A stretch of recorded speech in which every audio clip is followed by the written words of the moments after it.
हरे कृष्ण। सभी भक्तों का एक बार फिर से प्रति संध्या काल श्री राम कथा में स्वागत करते हैं। सारे आचार्यों की महती कृपा, सारे वैष्णवों की कृपा, वर्तमान आचार्य वृंद, his holiness Gopal Krishna Swami Maharaj, his holiness Loknath Swami Maharaj, Radhanath Swami Maharaj, जयपताका Swami Maharaj आदि सभी आचार्यों की कृपा से उनके बनाए हुए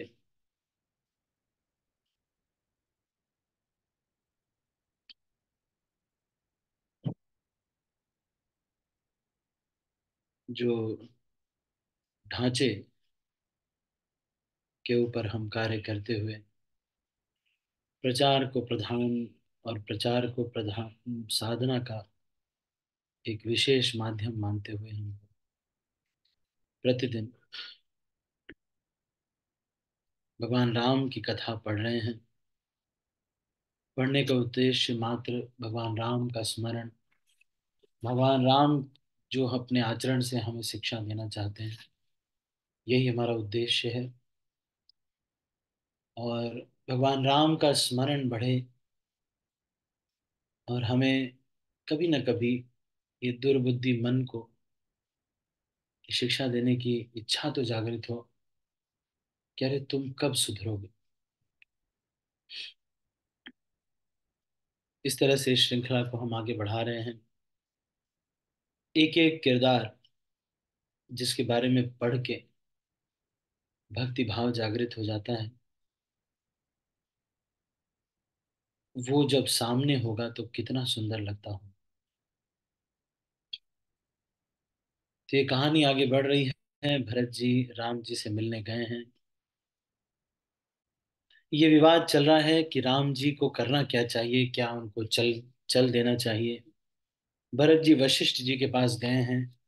उनको पता है कि माताएं और वशिष्ठ जी में से गुरु वशिष्ठ जी के आदेश को माना जाएगा।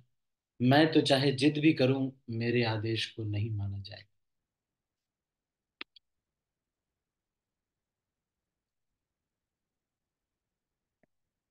वशिष्ठ जी ने प्रेम और सौहार्द और आश्रय का कारण देकर भगवान राम को कह दिया कि आप चलिए, अगर आपकी इच्छा होगी तो भरत और शत्रुघ्न यहाँ वन में रह लेंगे।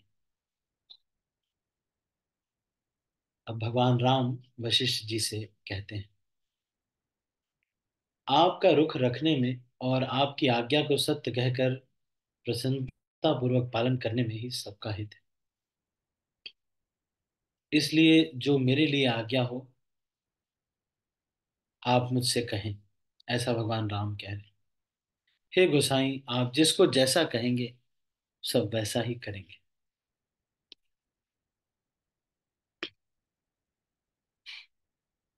मुनि वशिष्ठ जी ने कहा कि मर्यादा और एक भक्त के प्रेम में भक्त का प्रेम श्रेष्ठ होता है। इसलिए भरत के प्रेम ने विचार को कहीं रहने ही नहीं दिया है। इसलिए मैं बार बार कहता हूं, मेरी बुद्धि भरत की भक्ति के वश हो गई है।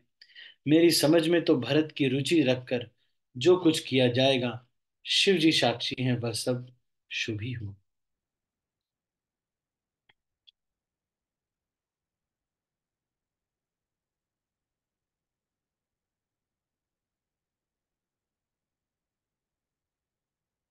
अब भरत जी को अपना सेवक जानकर भगवान राम कह रहे हैं,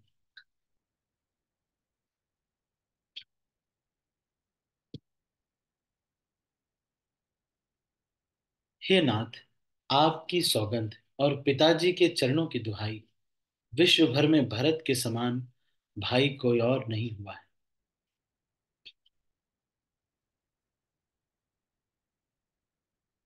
जे गुरपद अम्बुज अनुरागी, ते लोकहूँ जे दहूँ बड़ भागी। राउर जा पर अस अनुरागो, को कहीं सकई भरत कर भागु। बहुत ही सुंदर शब्द भगवान राम ये कह रहे हैं। जे गुरुपद बुझ अनुरागी, ते लोकहूँ बेदहूँ बड़ भागी।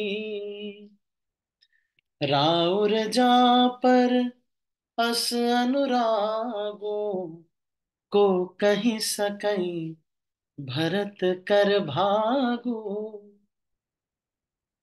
जो लोग गुरु के चरणों के अनुरागी हैं, वे लोक में भी और वेद में भी बड़भागी होते हैं। जिस पर गुरु का स्नेह होता है, उसके भाग्य को कौन कह सकता है? कौन कह रहा है? भगवान श्री रामचंद्र कह रहे हैं। किसी प्रकार से अगर किसी एक शुद्ध वैष्णव के अनुराग उत्पन्न हो जाए, किसी एक शुद्ध वैष्णव का, वास्तव में किसी शुद्ध वैष्णव का से प्रेम हो जाए, मैं आपको सच बता रहा हूं, जो सामान्य स्त्री पुरुष में प्रेम होता है, या किसी गर्लफ्रेंड बॉयफ्रेंड में जो प्रेम होता है, जितना सेक्रीफाइस उसके लिए करते हैं, मन में जितनी बार सोचते हैं, जितनी बार लव लेटर लिखते हैं, अगर उतना प्रेम गुरुदेव से हो जाए, तो उतने से आराम से भगवत प्राप्ति हो जाएगी।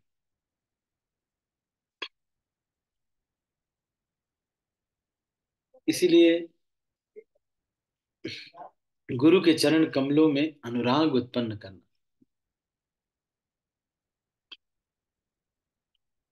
और वो जो पसंद ना करे वो न करना। मैंने देखा कि एक एक ही जैसा होता है। अगर किसी को स्त्री पुरुष प्रेम है, तो उसमें भी वही होता है, जो वो कहते हैं वही बात करते हैं, जो नहीं पसंद हो तो वो नहीं करते। अगर गंदी गलत भी बोले तो भी हंसते हैं। कितना देखो, प्रेम में ऐसा चीज होता है, कुछ अगर गड़बड़ भी बोले तो भी हंसते हैं। और अगर वो प्रेम बढ़ जाता है, तो फिर हर चीज बहुत ज्यादा अच्छी लगने लगती है। छोटा भाई जानकर भरत के मुंह पर उसकी बड़ाई करने में मेरी बुद्धि सकुचाती है।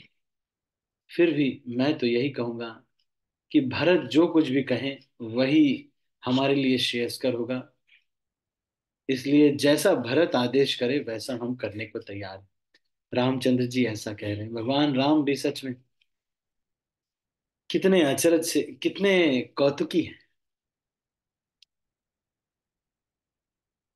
तब मुनि बोले भरत सन, सब संकोच तजितात।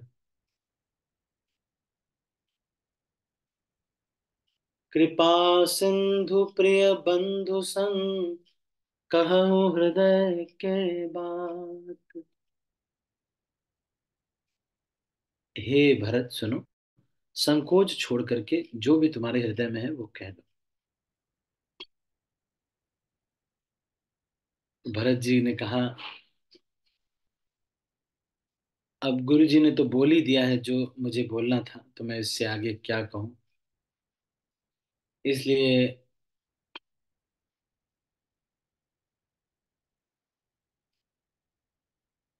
कभी मैंने भी अपने मुंह नहीं खोला है आपके सामने, लेकिन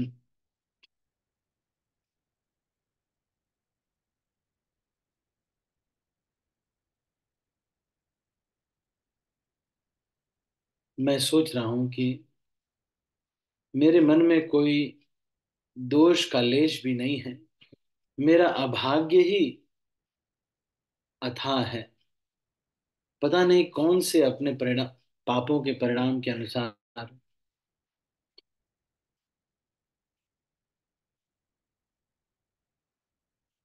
ये मुझे प्राप्त हुआ। मैं अपने हृदय में सब ओर खोज कर हार गया। एक ही प्रकार भले ही मेरा भला है, वह यह है कि गुरु महाराज सर्वत्र समर्थ हैं और सीताराम जी मेरे स्वामी हैं। इसी से परिणाम मुझे अच्छा जान पड़ता है।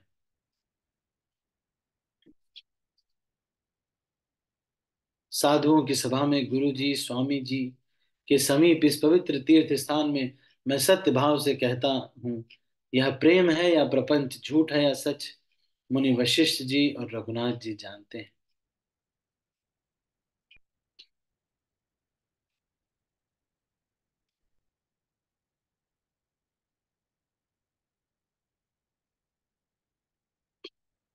तो इसीलिए यहाँ पर ये कह रहे हैं कि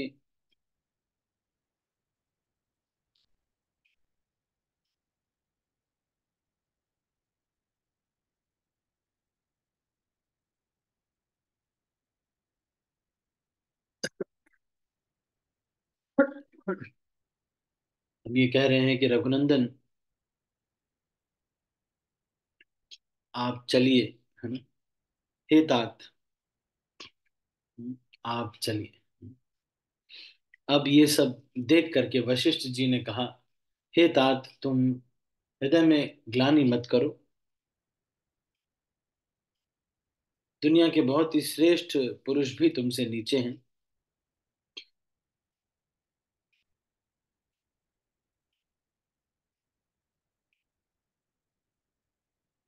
और तुम्हारा प्रेम भगवान राम के प्रति बहुत अधिक है।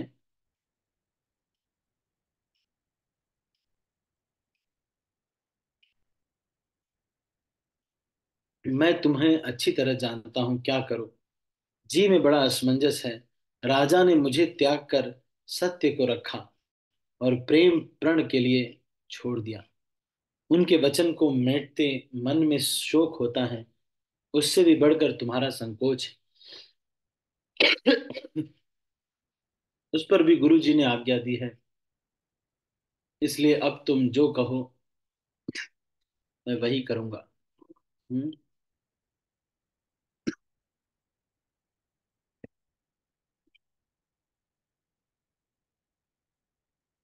अब वहां जो जनता थी, उसने सोचा कि भगवान तो भाई भक्त के भक्ति के वश में है।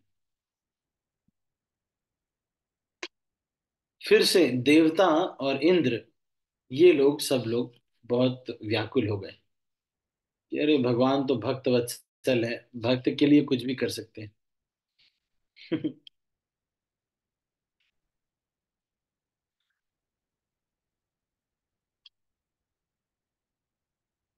हे देवताओं, और कोई उपाय नहीं दिखाई देता। श्री राम जी अपने श्रेष्ठ सेवकों की सेवा को मानते हैं।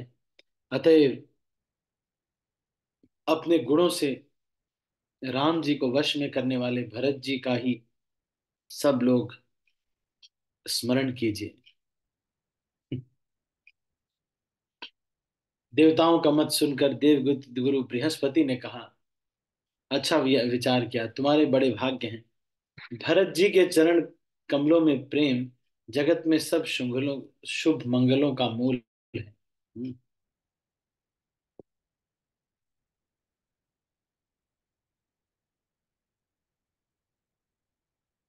तो भरत जी का स्मरण कर रहे हैं और भरत जी एकदम से भगवान कह रहे हैं कि ठीक है भाई, आप प्रेम करते हैं इसलिए मैं जो आप कहो भाई, मैं तो चलने को बोलोगे तो चल भी देंगे भाई, देखो ऐसा है, भक्ति आपकी इतनी स्ट्रांग है ना।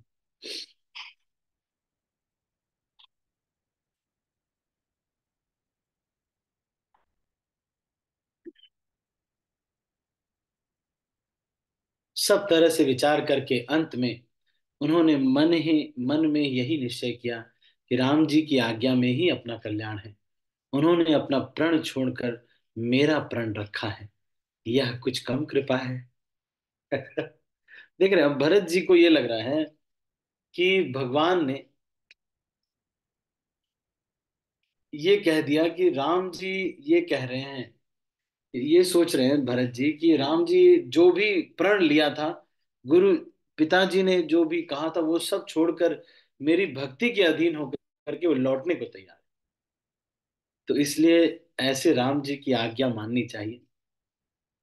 इतना ही बहुत मेरे ऊपर अनुग्रह कर दिया। हे स्वामी, हे कृपा के समुद्र।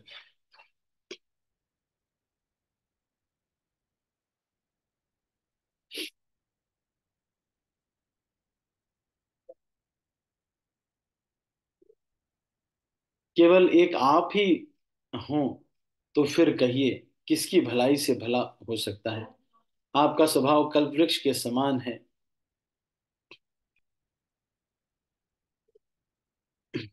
जो सेवक स्वामी को संकोच में डालकर अपना भला चाहता है उसकी बुद्धि नीच है। सेवक का हित तो इसी में है कि वह समस्त सुखों और लोभों को छोड़कर स्वामी की सेवा ही करे। कितना शुद्ध चीज बता रहे हैं। जब हम किसी वरिष्ठ वैष्णव की सेवा में होते हैं तो सारे लोभ और सुख को छोड़ना पड़ता है। छोड़कर जो भी उनको पसंद है उसके अनुसार कार्य करना पड़ता है। गुरु और स्वामी का सब प्रकार से स्नेह देखकर मेरा क्षोभ मिट गया। मन में कुछ भी संदेह नहीं। हे दया की खान, आप वही कीजिए जिससे दास के लिए प्रभु के चित्त में किसी प्रकार का विचार न हो।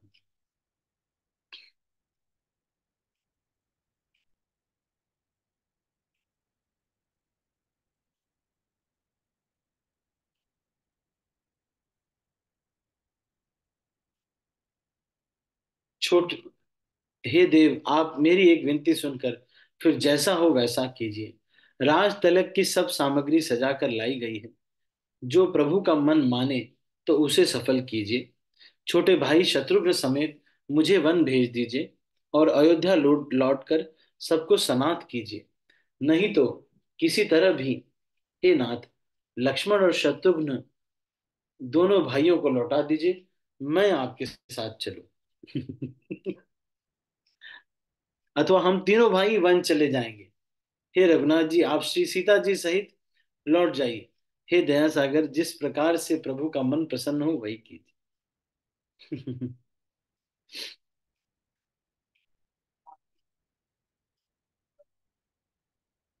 फिर ये कह रहे हैं,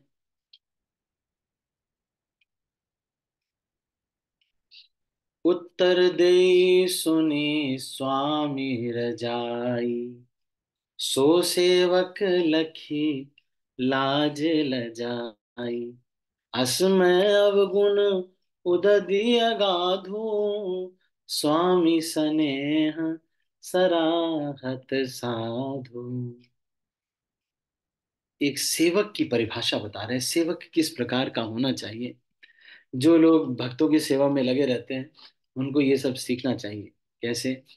स्वामी की आज्ञा सुनकर जो उत्तर दे, उस ऐसे सेवक को देखकर लज्जा भी लजा जाती है। कोई आदेश करे तो बोलना नहीं चाहिए ज्यादा। मैं अवगुणों का ऐसा अथाह समुद्र हूं, किंतु स्वामी स्नेहवश साधु कहकर मुझे सराहते हैं। तो जिससे आपका मन में संकोच ना हो वही आप कहिए। अब रघु राम जी बोल नहीं रहे क्योंकि भक्त से ज्यादा उनको कोई नहीं लगता। फिर वहां पर जनक जी आ गए।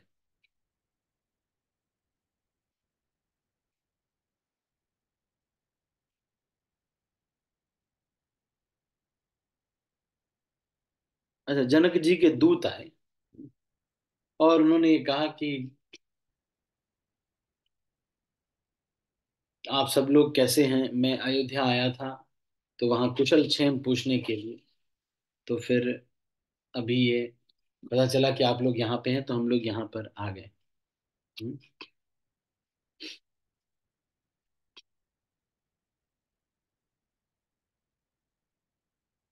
फिर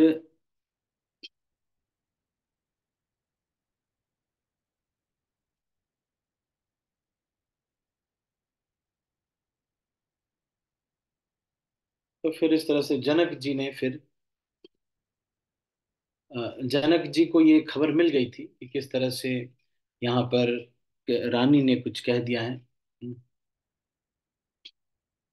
राजा ने जनक जी ने सब विद्वानों को बुलाकर कहा कि क्या करना चाहिए।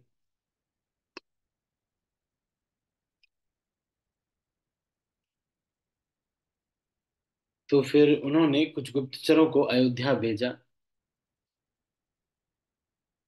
गुप्तचरों को पता चला कि भरत जी के मन में कोई खेद नहीं है, और गुरु गुप्तचर ने जनक जी को सब बताया। फिर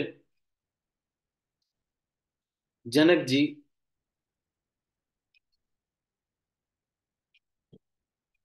जब जनक जी वहां से चल चुके हैं, लेकिन जब यमुना पार करने लगे तब उन्होंने अपने कुछ दूतों को भेजा है कि एक बार खबर ले लो सब लोग ठीक हैं, क्या चल रहा है।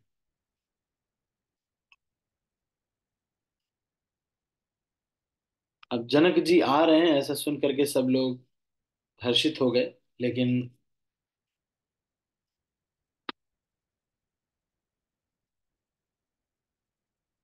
अयोध्या के सारे लोग भी बहुत खुश हैं कि चलो कोई बड़े बूढ़े आ रहे हैं तो अब कुछ शायद कुछ वैलिड डिसीजन होगा।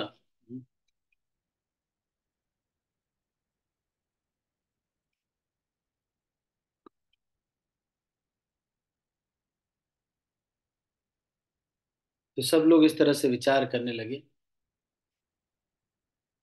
अब 4 दिन और सब लोग रुक गए क्योंकि जनक जी अभी, है ना, जो है आ रहे थे। फिर फिर एक और दिन बीत गया।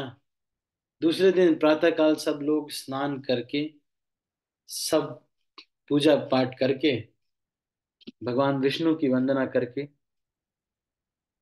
सब लोग ये प्रार्थना करते हैं कि भगवान राम और सीता ही राज्य संभाले और राज्य अयोध्या में आनंद हो,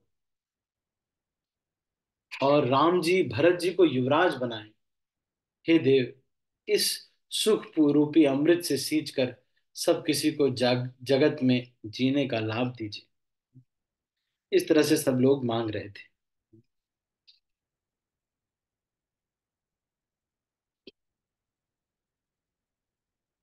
तो सब लोग इस तरह से मांग रहे थे, लेकिन रामचंद्र जी सबका सम्मान करते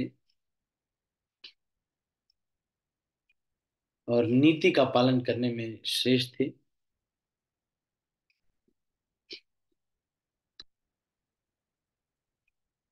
जनक जी वहां पर दिखे, फिर थोड़ी देर हुई और जनक जी वहां पर दिखे।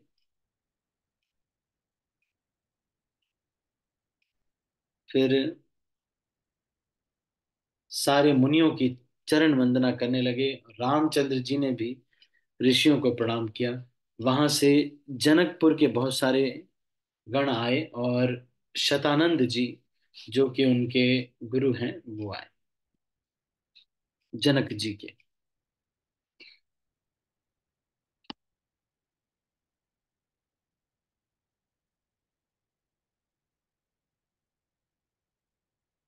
तो सारी सेना भी आई थी जनक जी के साथ, और वो भी सब वहीं पर ही नदी के किनारे ही सब लोग एडजस्ट हो गए।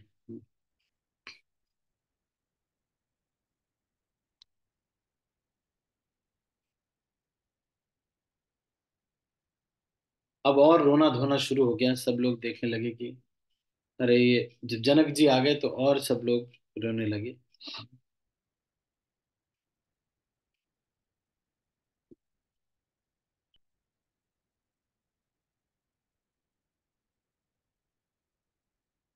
तो जनक जी देह विदेह हैं, इसलिए देह से आइडेंटिफाई नहीं करते अपने आप को, लेकिन वो राम जी से प्रेम तो अवश्य करते हैं।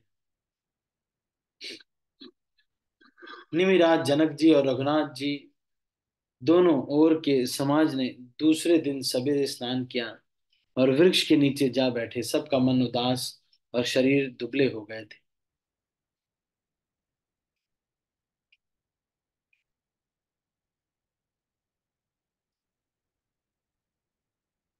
अब सारे ऋषि महात्मा बैठ करके वहां पर जनक जी के आदेश पर रिसर्च करने लगे।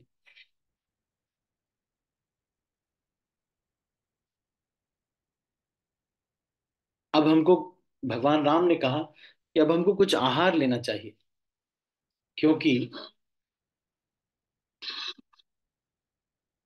विश्वामित्र जी भी वहां पे थे। विश्वामित्र जी से कहा कि हाँ, हम लोग को आहार लेना चाहिए। आज का 2.5 प्रहर दिन भी बीत गया है और कल हमने निर्जला व्रत किया था।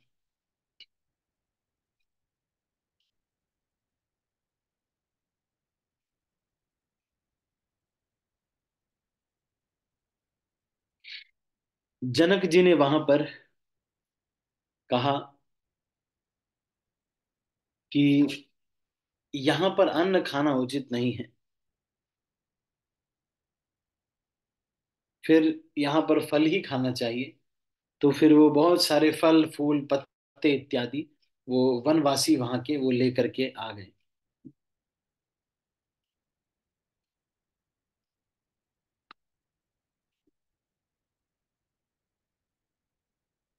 तो ये सारे लोग वहां पर बैठे हुए, इस तरह से 4 दिन बीत बीत गए और रामचंद्र जी को देखकर सब नारी नर खुश हैं और कोई लौटना नहीं चाहता है। लौटेंगे तो राम जी के साथ लौटेंगे। यहाँ पर वो कह रहे हैं तुलसीदास जी, सीताराम संग वन वासु, कोटि अमरपुर सरिस सुपासु, परिहरि लखन राम बैदेही, जेहि घर भाव बाम विधि तेहि। सीताराम जी के साथ वन में रहना करोड़ों देव लोकों के समान सुखदायक है। श्री लक्ष्मण जी, राम जी और जानकी जी को छोड़कर जिसको घर अच्छा लगे, इसका मतलब भगवान ही उसके विपरीत हैं इस समय, ऐसे कह रहे।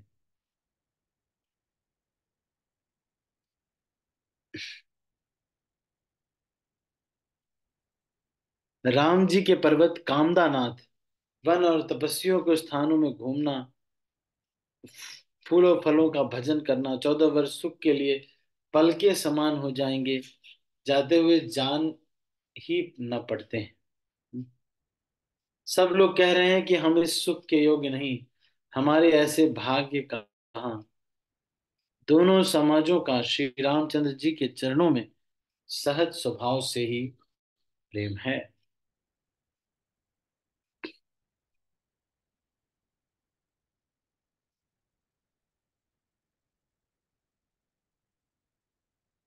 तो सब तरफ से शील प्रेम इत्यादि है, भगवान राम प्रेम की मूर्ति से हैं।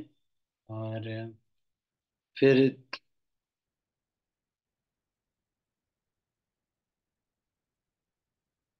सुनिय सुधा देखहीं गरल, सब कर तूती कराल, जहाँ तहाँ काक उलूक बक, मानस सकृत माल। मराल, अमृत केवल सुनने में आता है, विष जहां तहां प्रत्यक्ष देखे जाते हैं। विधाता की सभी करतूतें भयंकर है, जहां तहां कौवे, उल्लू और बगलू दिखाई देते हैं। हंस तो एक मान सरोवर में ही रहता है।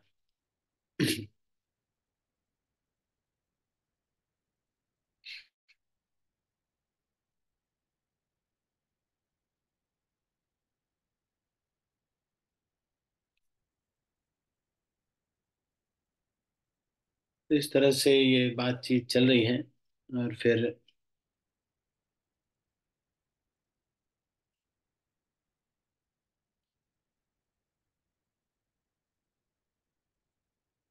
अब कौशल्या जी ने कहा, मुझे तो भरत की चिंता है।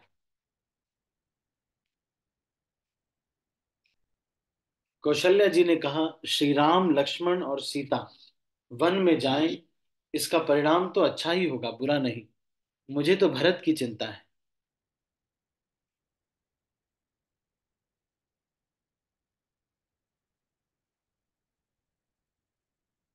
हे सखी, मैंने कभी श्री राम की सौगंध नहीं खाई। आज मैं राम की शपथ लेकर कहती हूँ,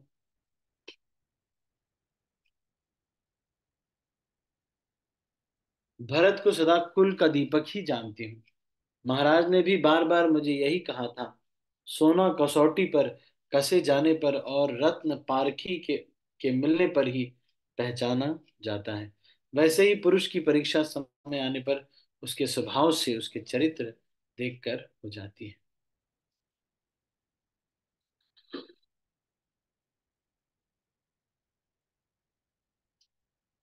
तो इस तरह से कौशल्या जी कह रही हैं कि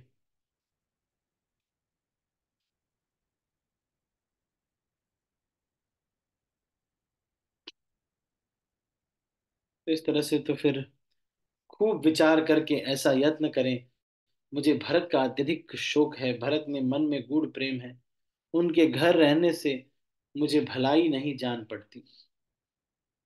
कौशल्या जी का स्वभाव देखकर और उनकी सरल और उत्तम वाणी सुनकर सब रानियां करुण सागर में निमग्न हो गईं। आकाश से पुष्प वाणी वर्षा झड़ी लग गई और धन्य धन्य की ध्वनि होने लगी। सिद्ध योगी और मुनि स्नेह से शीतल हो गए। सारा रनिवास देखकर थकित रह गया।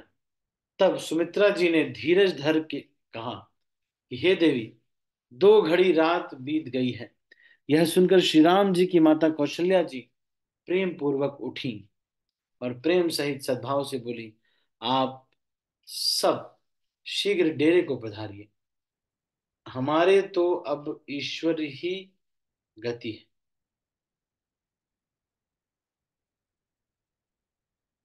अथवा मिथिलेश्वर जनक जी सहायक हैं। कौशल्या जी के प्रेम को देख करके सब लोग ये कहे कि भाई भरत को राजा बनाना चाहिए, इस तरह से वो बोल रहे हैं। क्योंकि ये नियम के विरुद्ध हो।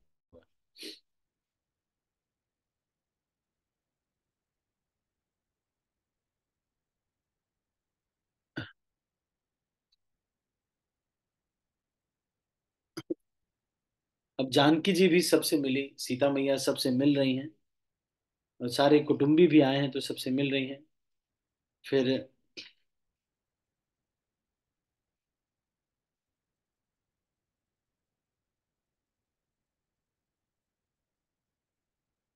अब श्री राम जी, जनक जी बहुत दुखी थे, राम जी को देख करके बहुत उनको सांत्वना भी मिल रही है। लेकिन अपनी बिटिया को तपस्विनी के वेश में देखकर बड़ा प्रेम भी हुआ और बहुत संतोष भी हुआ। बेटी, तूने तो दोनों कुल पवित्र कर दिए। मेरे निर्मल यश से सारा जगत उज्जवल हो रहा है, ऐसा सब कोई कहता है। पिता माता के प्रेम के मारे सीता जी ऐसे विकल हो गईं कि अपने को संभाल न सकी। पृथ्वी की कन्या सीता जी ने समय और सुंदर धर्म का विचार कर धैर्य धारण किया। तेरी कीर्ति रूपी नदी, देव नदी गंगा जी को भी जीत कर करोड़ों ब्रह्मांडों बह चली है। गंगा जी ने तो पृथ्वी पर 3 ही स्थान को बड़ा बनाया है, पर तेरी इस कीर्तिन दिने तो अनेकों संत समाज रूपी तीर्थ स्थान बना दिया है। पिता जनक जी ने तो स्नेह से सच्ची सुंदर वाणी कही, परंतु अपनी बड़ाई सुनकर सीता जी मानो संकोच में समा गई। पिता माता ने उन्हें फिर हृदय से लगा लिया और हित भरी सुंदर सीख और आशीष दिया। तो आज हम इसको यहीं पर समाप्त करते हैं। अभी मैं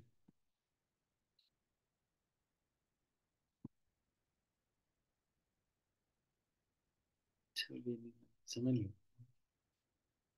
सीता जी कुछ कहती नहीं है परंतु मन में सकुचा रही हैं। हम्म।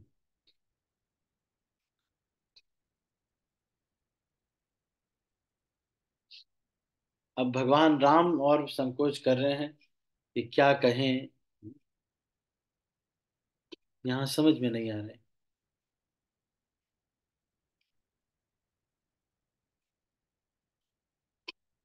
फिर भगवान शिव जी पार्वती को भी ये कथा सुना रहे हैं, तो वो भी ये कह रहे हैं कि ये जो भरत जी का चरित्र जो सुनता है, ये जो लीला को कोई पढ़ता है तो क्या होगा।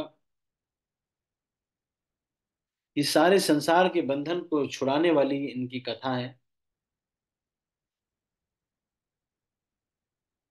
फिर इस तरह से ये बोल रहे हैं। फिर निरवधि गुण निरूपम परुष भरतु भरत सम जानि, कहिय सुमेरु किसेरु सम, कवि कुल मति सकुचान।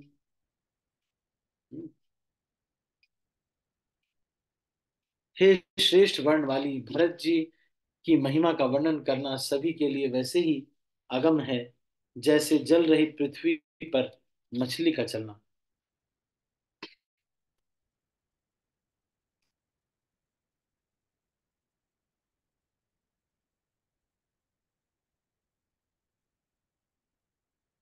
राम जी के चरणों का प्रेम ही उनका साधन था भरत जी का, और वही सिद्धि है।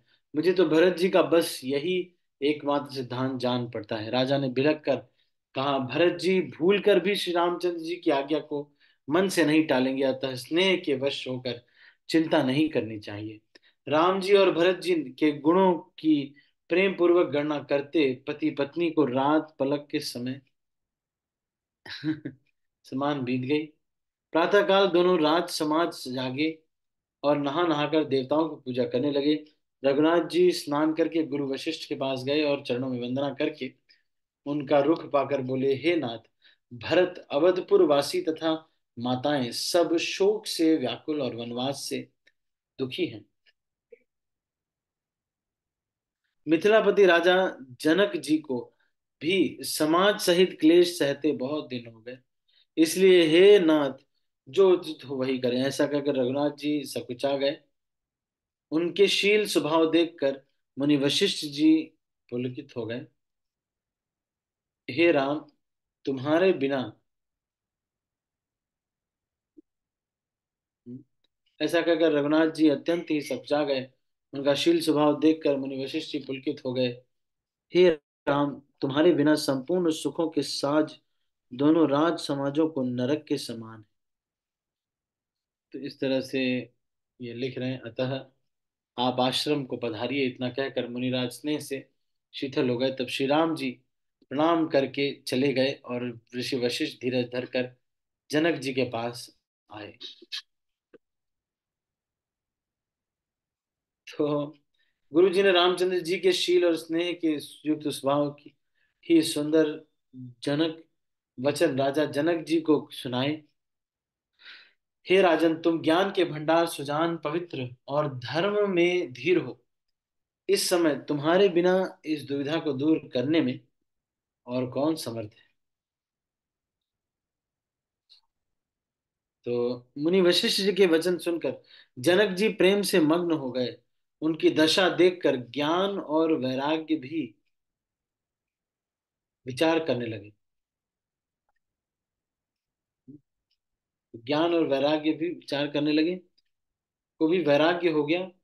वे प्रेम से शिथिल हो गए और मन में विचार करने लगे कि हम यहाँ आए, यह अच्छा नहीं किया।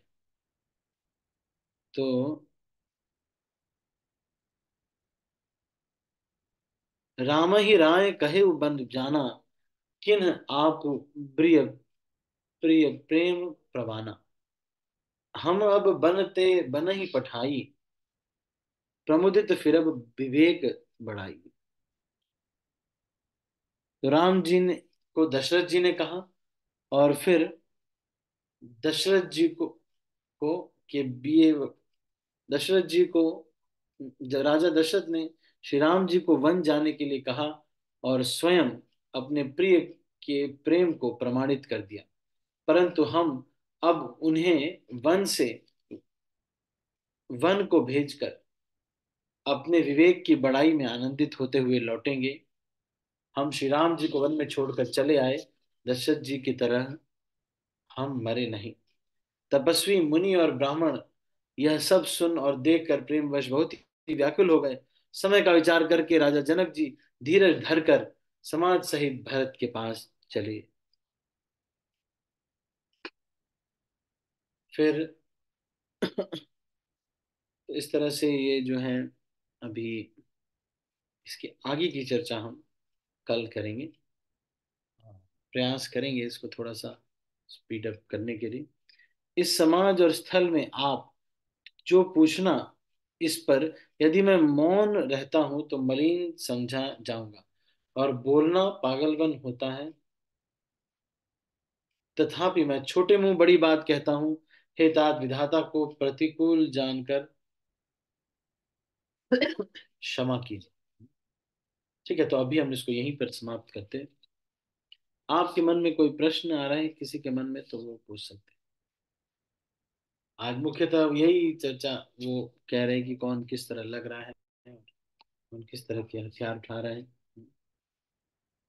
एनी क्वेश्चंस, आपके मन में कोई प्रश्न या फिर कुछ टीका टिप्पणी, कोई चीज कहना चाहते हैं?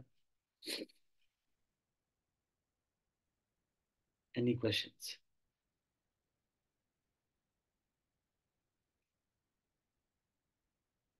ठीक है, तो हम अभी इसको यहीं पर समाप्त करते हैं। मैं सब भक्तों को अनम्यूट कर रहा हूँ।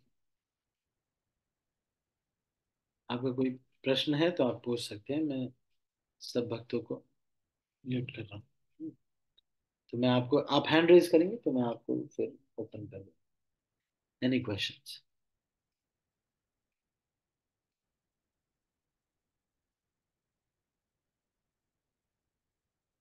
ठीक है, तो कोई प्रश्न नहीं है, हम इसको भी यहीं पर समाप्त करते हैं। आप सभी भक्तों का बहुत बहुत धन्यवाद। हरे कृष्णा, श्रील प्रभुपाद की जय। मैं सब भक्तों को अनम्यूट कर रहा हूँ और फिर इस मीटिंग को